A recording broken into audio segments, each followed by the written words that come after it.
guys, so kakauwi lang namin. Nakita namin si Gia doon, di pa rin siya.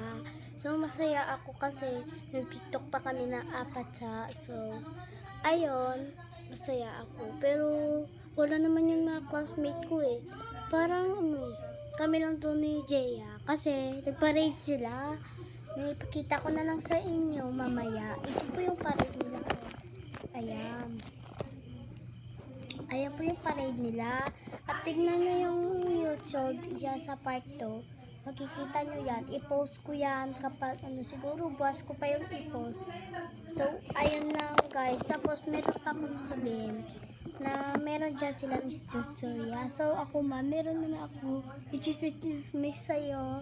So, si Gia, si Gia lagi absent sa eskwela. Kasi sabi niya daw, nasisipon siya at masakit yung ulo niya, kaya ayun, chinachat ko siya at naawa ko sa kanya at daming naninita sa kanya kasi sobrang bait niya guys.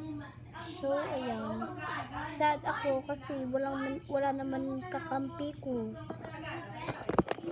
So meron naman akong iba kakampi, charot, isa lang yung kakampi ko, isa lang best friend ko.